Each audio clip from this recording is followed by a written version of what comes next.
I'm Mike Bentley, and welcome to a very special edition of Page to Screen. And I'm Corbin Eaton, and we're here at the Nashville Film Festival, specifically The Pitch. This is where a series of screenwriters are going to go in front of a panel of judges and explain to them why their pitch needs to be made into a film or an episodic series. You know, just when I thought coming up with a movie idea was hard, and then writing the movie was hard, And then rewriting the movie. and then rewriting, And then rewriting again. then you gotta cram it down into 2 minutes and pitch it in front of a live audience? I mean, how are they gonna do this? I don't know. I think it's about time that we go inside and see how our pitchers are doing. Did you really just say pitchers? Yeah, kind of like a baseball kind of thing, like That's pitchers. pitchers. That's just lazy writing. Well, luckily, we're not the ones having to do this, so let's see how they're going to pull it off. Let's check in with them now. The pitchers, specifically. I hate that word. We are so excited to get this started today. So the way this is going to work is we're going to call you. You're going to come up. You're going to have 2 minutes to do your pitch. Then there's going to be about a 5-minute period for some feedback and maybe some questions between you and our esteemed panel over here. Let's give a round of applause. Thank you guys for being here, coming out. We are going to get rolling, baby. So first up, we have Tank Top by Mike Salva. Mike, you here? Come on, baby. I'm Mike Salva. I'm from upstate New York, and I'm a grown man who likes to make cartoons. I created a show called Tank Talk, a clay animated comedy that takes place in a huge aquarium and a tropical fish store. The main characters are a bunch of these little eccentric fishies. It's mostly absurdist humor combined with an overall bright and friendly tone, but there's also some bits of black comedy here and there. I don't think it's for little kids. It's probably more for teens and adults. I made a few demo cartoons. Here's a clip. Wait, there's one left. Hey everybody, how's it going?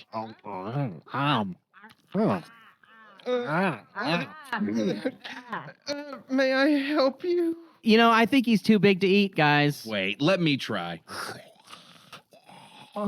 Nope, too big. Looks like you win, buddy. And what did I win? Nobody eats you. The voice cast consists of a group of stand-up comedians, including one from the current season of America's Got Talent, and I have access to a lot of stand-up comedians who are well-known who could be guest voices. I made the characters out of polymer clay and put them in front of photorealistic backgrounds to give the show a unique look. I want the show to be silly. I want it to be bizarre. I want to put different kinds of animation in there from time to time.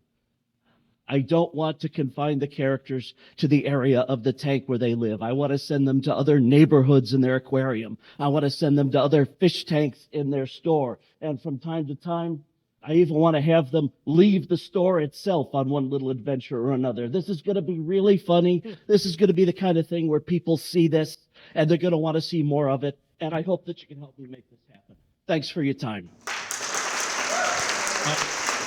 Okay, so the first question, I assume this is episodic, yes, not serialized? Yes. Right, are there any serialized elements to it? No, I have no intention of serializing this. Got it. Are there, I'm assuming that anybody who watches this I'm just going to assume they have ADHD. copy that. What would you comp it to as another animated show? If you had to, like, this meets this. First thing that would come to mind would be something like along the lines of maybe an Adult Swim title like Smiling Friends. I don't know if you're familiar with that or not. Once again, definitely not episodic, definitely silly, bizarre in nature, not really clinging to reality all that much. Got it. Main character? There's several main characters, probably the little yellow guy is one of the main characters that I'm wearing right here, and the little orange fish is one of the other main characters. He's the new fish in the tank. When they first start out, a whole bunch of new fish come into the tank, and then when the fish, what they do is they figure out which fish are small enough to eat, they go ahead and eat them. Because if you're familiar with anybody who's ever had an aquarium knows that there's a lot of death that goes on in the fish tank. Fish are assholes. And And so, but he's one that's too big to eat, so he's allowed to live there. He's the new guy. He's the one who's naive. He's the one that has to learn the ropes from living in the tank with the rest of these guys in the neighborhood that they live in, because there's other neighborhoods in this aquarium. Got it. How long is an episode? My intention is to make each episode in the neighborhood of doing two in a half-hour format, 2 11 or 12-minute episodes. Okay. The shorts that I made, all of the demo cartoons are 4 to 5 minutes long. Once again, because I assume anybody that I'm showing this to has ADHD. Copy that. And how many episodes do you want to do in a season? I would like to be able to do 8 half-hour episodes in a season, somewhere in that neighborhood, 2 cartoons per episode, making it about 16 cartoon shorts per season. All right. Copy that. Thank you.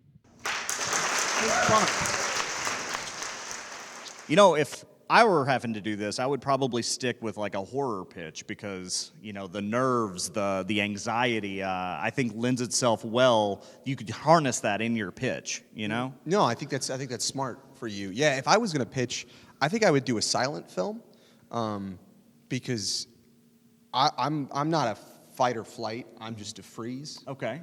So you put me on stage and I'm just. How long do you think before somebody would like roll you off the stage? There's only one way to find out. I mean, the pitches are still on their way. I could hop up there. All right, we're going to see if that happens in this next pitch. Awesome. Beautiful. All right. Following will be Madrigals by Josh Nadler.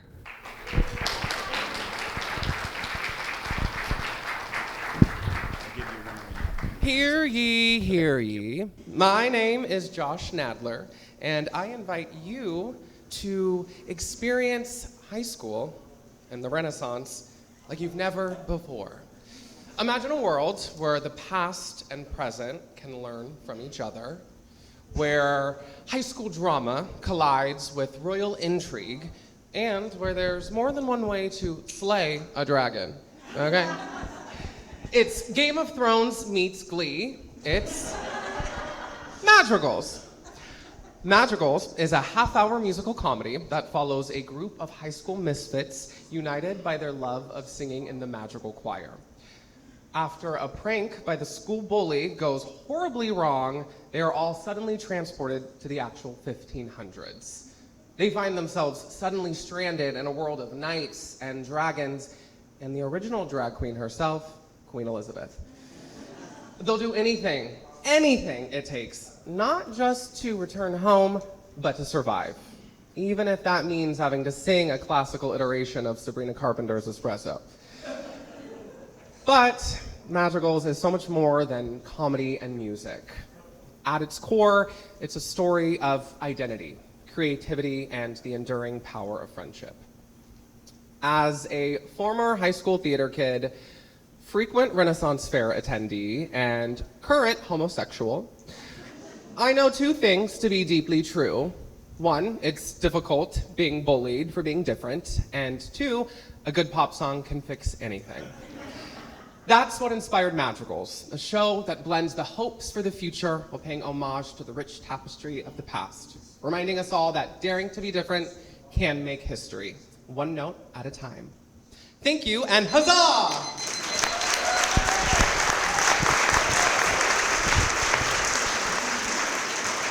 I'm curious, how do you look to portray the transformation into the 1500s from a production design standpoint? Do you intend to be realistic with your portrayal or comical? Yeah, great question. You know, again, going back to me being gay, I love camp.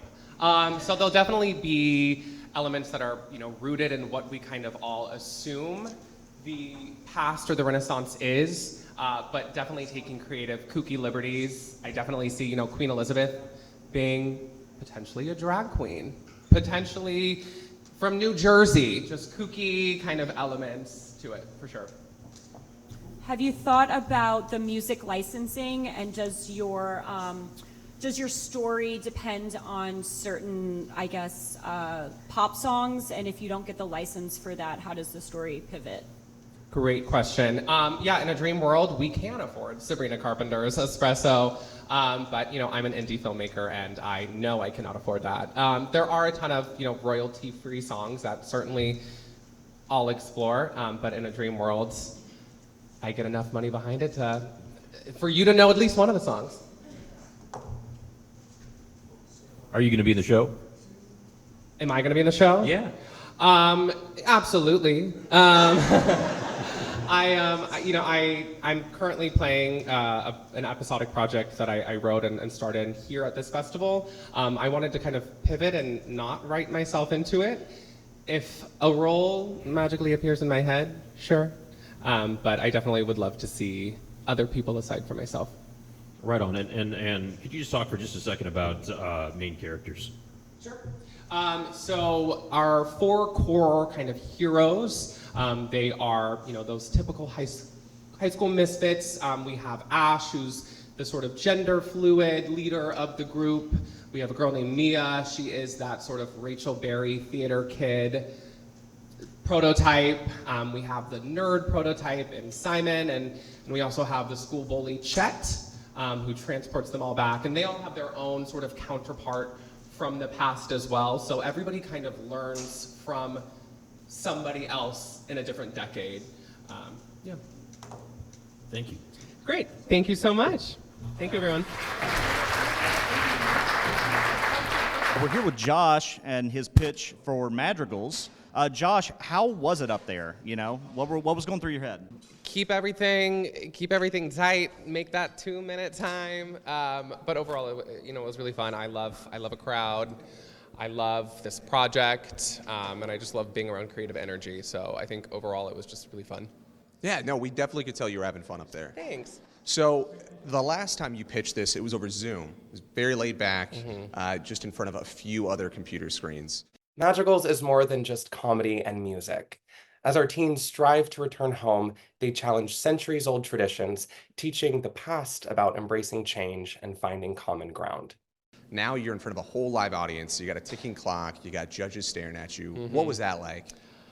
In a sick way, I think I preferred it. I think a computer screen is just really hard to get a vibe, to get any sort of anything from anybody, and I definitely react best with feedback and that pressure. So Yeah, so speaking of feedback, the judges also had their opportunity to ask you some questions. How did you respond to that? Was there anything that kind of made you rethink anything? Sure. I think I expected, for the most part, the types of questions they asked. I think the one that definitely sticks out to me is in regards to music licenses. Indie filmmaker, no money on my end, and so I'm perfectly aware that songs are expensive. So that is in my mind. I've pushed it aside, but I hope the idea and myself strong enough to get that money someday. So coming out of this competition, I'm sure you feel very relieved. What is next for Madrigals? Yeah, hopefully more pitches like this, just to connect more with people and hear from other creatives, hear from people who might be interested in getting involved in the process as well. I have the Bible, I have an outline for this season and the pilot is almost done. So I'm gathering kind of all my materials together and hopefully getting it produced soon. Awesome. Well, we can't wait to see it. Thanks. And now back to the show. Next up, we have 901 by Phillip Charles. Someone that was born in Memphis, I grew up listening to a lot of music. That's what you do when you're from Tennessee. It's a Tennessee thing. And I always wondered why so many artists call themselves the king of Memphis. Was it Yo Gotti? Was it Young Dolph? What does it really mean to be king? To understand that, we got to go back to when DJ Paul met Juicy J and formed 3 6 Mafia, the first rap group to win an Academy Award. In the early days, 3 6 Mafia was just trying to be heard in Memphis, a city known for the blues, rock and roll, Elvis, Al Green, B.B. King, and the Civil Rights Movement. Meanwhile, local high school basketball star Lorenzen Wright was trying to make a name for himself and follow in the footsteps of NBA star Penny Hardaway. But it's a tough path with the pressures of a baby on the way, and you add that to the gangs and the drug dealers in the streets, and you start to wonder, who running? That's where 901 begins. a story that follows the journey of those claiming the crown. When DJ Paul first called himself the King of Memphis, it stirred up a lot of controversy. How could he be the king? And Juicy J was struggling to keep his brother out of trouble. If it wasn't one thing, it was another. We'll follow Lorenzen through college, pledging Kappa Alpha Psi, growing into a leader, and becoming a steady NBA player, all while battling outside influences that threaten his hoop dreams. Highlights of 901 include 3-6 Mafia making classic albums, developing artists, dealing with fame and rejection and beefs with other local artists who were tired of waiting on their turn. Lorenzen Wright's tragic death in the investigation into whether the streets of Memphis or even El Chapo was involved. The rise of Project Pat, Gangsta Boo, Young Dolph, Yo Gotti, and the ever-evolving question of who is the King of Memphis. To make a 1-hour dramatic series like this, based on true events, you need someone that knows Memphis, music, history, basketball, understands the business of television and getting permissions and music licenses, as well as someone who can write a great script. And I'm all those things, and that's why I think I'm the person to bring 901 to the TV screen. Thank you for the consideration. I'm nervous. I was just wondering if you could talk about the pilots and like what happens in the pilot. Yes, so the pilot episode is basically, it's gonna start following Juicy J. It's gonna kind of explain who he is and his background and his story and his family. We're gonna be introduced to Project Pat, and there's gonna be a series of altercations that take place, and Juicy has to decide whether he wants to, you know, pursue his music dreams, or if he has to leave the streets behind. So he has to make a big decision, and that kind of, you know, we kind of see where his trajectory can go. And then we also are introduced to Lorenzen Wright. He moves to Memphis, he meets his girlfriend at the time, and then we kind of follow that trajectory, and then the story takes off. Very cool. Since this is based on a true story, how much of it is true? Like, is it inspired by, or would you say, you know? It's going to be pretty, I want to keep it as true as possible, and I think that's kind of what makes this story unique. I think Memphis is a unique city. It has a lot of talent and creativity. We have a lot of history that hasn't been told, and we see all these other cities with their shows and their TV, you know, their portrayals on television, and we haven't had our opportunity yet, and so I think this would be an excellent chance. How long have you been working on this? For about 3 or 4 years. This is my first pitch in public. I've never done one of these before, but I've worked on it for a while. Right. I mean, it seems like you've done a lot of research, and you're very knowledgeable on it. This is kind of a weird question, but I mean, I've done a lot of historical stuff, and so I'm just wondering, you know, where you've got to bridge those gaps between what you know to be true. You're like, all right, well, I know this album came out at this time, and I know they worked on it at this studio, like this thing happened, you know, whatever there. But there's private conversations that people have, and nobody was there for them. You know, some of those people are alive, some of them aren't alive, you know, whatever. Like, how you want to handle those? I think that's where you kind of use your creative, you kind of, I mean, all true stories are not necessarily fact by fact. Like you kind of take that creative liberty and kind of add to it. And I think there's a lot of characters that can be in this show that can carry it. It won't be just based on Paul and Juice. It will be other characters too that you can follow. And so I think there's enough material to make it last a few seasons. Awesome, thank you. Can you talk a little bit about your talent relationships and if you have connections there, whether or not this will be authorized, unauthorized, we have a celebrity EP, stuff like that? Yeah, I think it's very important for it to be authorized, and I think the way that I would go about doing it would be to reach out to the main characters. I think to make a show about music and you want to have the real music in it, so I think it would be important to have people like 3-6 Mafia and the bigger artists involved in or at least get their permission to use their music. And I think that would be the only way to do it, because I want to have that authentic sound. I enjoyed your pitch. First of all, I'm going to need that shirt because my son's name is Memphis, so okay, cool. I'm going to need that from you. But I have a question. In an effort to keep it as real as you intend to, do you or have you thought about how you're going to cast this? Are you going to look for established actors? Are you going to look for people who are of the streets from Memphis? Yeah, to a surround little bit them? of both. If you think about shows like The Wire, you know, a lot of people got their start in it, but it was a lot of local actors from Baltimore, and I think, again, Memphis has so much talent, and this could be an opportunity to have a production in Tennessee and Memphis, and, you know, local crews, local talent, local actors, and so I think that's kind of the way I would want to go about it. Nah, no questions. Appreciate it. All right, we're standing here with Phillip and his pitch for 901. Phillip, how do you think it went? I think it went well. I was a little nervous. I could feel my arm shaking with the mic, but I did my best. I had fun, and so yeah, I think it went well. Yeah. Awesome. You were having fun on stage. We were having fun hearing your story, and I'd love to hear more about the first time you pitched this. This was over Zoom. It's kind of easy. Right. There's just screens. I grew up listening to a lot of music. That's what you do in Tennessee. It's a Tennessee thing. But now you got the ticking clock. You got judges. Yep. How did you feel like with that change? I've had a lot of public speaking practice in my career, in my life, but it's a little different when you're talking about something that you're passionate about and you want people to like it, and obviously the eyes looking at you. But again, it was fun, so I did my best and I had a good time. Yeah, and I think you did a great job telling your story and kind of really mapping it out. And the judges, I think, responded well to it, but they had a lot of questions for you. I'm just wondering, did any of those questions kind of make you rethink anything, or was there any that kind of caught you off guard? I think the first question about telling I know the pilot, I wrote the pilot. It just kind of threw me off, or it caught me off guard because I didn't know how much detail to share with the crowd and how far I should go into it. But I think that first question kind of threw me off a little bit, but I think I was able to pick it up after that. Yeah. So what's next for 901?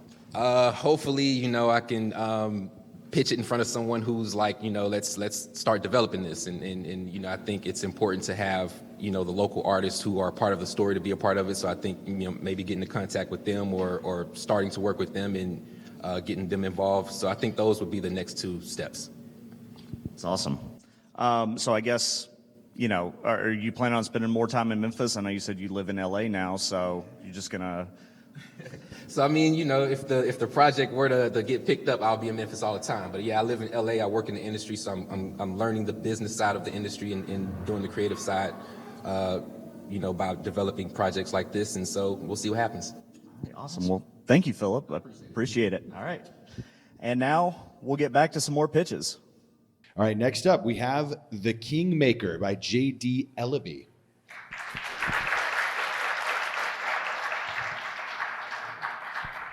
Over the past 25 years, I've traveled well over 1 million miles in search of the next MLB star. I've been chased down back roads in West Virginia, cornered in parking lots by frustrated parents, and I've even been pulled over by the federales in the heart of cartel country. They didn't find El Chapo in my car. My name is J.D. Elliby. I'm a Major League Baseball scout for the Tampa Bay Rays, and I'd like to invite you into my world.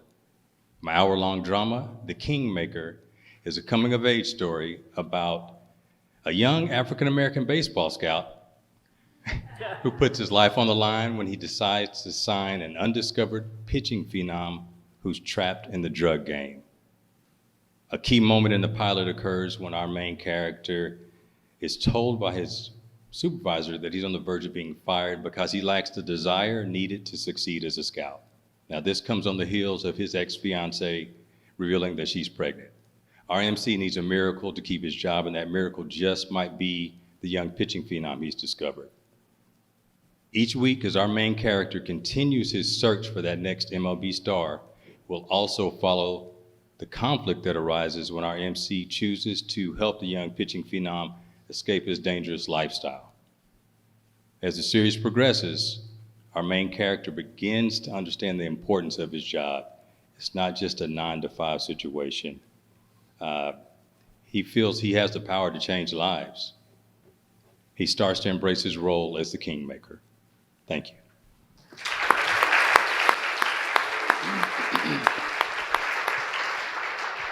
Sorry if you said this, but where does it take place mainly? And is it modern? Well, it's modern. It's any city, USA. I have it in the script. It's based in Dallas, Texas, but it fits in any city. What's the turning point for your main character where he decides or he sees that he has the ability to change lives as opposed to just make a buck? Well, just like you said, the idea is as a scout, we're just scouting players. We're looking for we're trying to get a paycheck first and 15th, the 15th and the end of the month. But then as he's moving forward, he connects with this young player just by chance, and he gets to know him a little bit more and realizes that baseball isn't. I mean, he's a savant. He finds a savant at baseball, but it's not all about baseball. He's raising the player's raising a young little brother. He's caught into another situation, and that turning point kind of clicks him, and he's like, I'm in a position to be selfish and sign him, or I can sign him or possibly help him move out of his circumstances. So that's the turning point of the story. If he saves him, does he save himself? Is that kind of Say it again? If he saves this young man, does he save himself? Is there In a way, yes, because the scout, the young man, he's a little entitled. He's getting a check, and there's some issues with the family back home that he's going to have to deal with as this series moves forward. His father's a disgraced baseball scout, and he's kind of trying to outrun some black cloud, and it, he takes on that journey with the young player too, and we get to know him as well. So it sounds a little bit like a family drama as well. Yes, it has a vibe of, I want to say, All American meets Snowfall. That little tempo is a little bit grittier, grounded. I don't know if you guys have ever seen the Adam Sandler movie Hustle. That's a movie, but that's our lives as a scout, the travel, and you run into, and Adam Sandler reached out to a young man that he ran into and connected with, and in my story in life, as well as my first year scouting, I ran into a young player, pitcher. Best young pitcher I've seen in Louisa, Virginia. I was excited. I was 22, just finished up playing, and drafted by the Dodgers. I didn't get a chance to get him, but years later, he quits baseball, becomes a crack dealer, goes to prison. The guy could still throw 95. Now, he should be in the big leagues right now, but I just run into stories like this, and it kind of touches home with me. That's kind of what I was going to ask, is the character of the player based on someone specifically that you worked with, or is it a combination of a bunch of characters you've met? It's a combination. I'm just reaching back to a memory I had of a player, and that was almost the catalyst for writing the story and combining a few other issues or players that I've come across or situations that I've experienced over the years. Thank you very much. Wow, what a day. I feel like I'm leaving satisfied, wanting more. I can't wait to see what these scripts become. From page to screen. From page to screen. That's the name of the show. That is. How convenient. It's been a wonderful day here at the Nashville Film Fest watching the pitch. We've seen some amazing pitches and seen some familiar faces, and we cannot wait to see what's next for these writers. And we can't wait to see you on the next episode.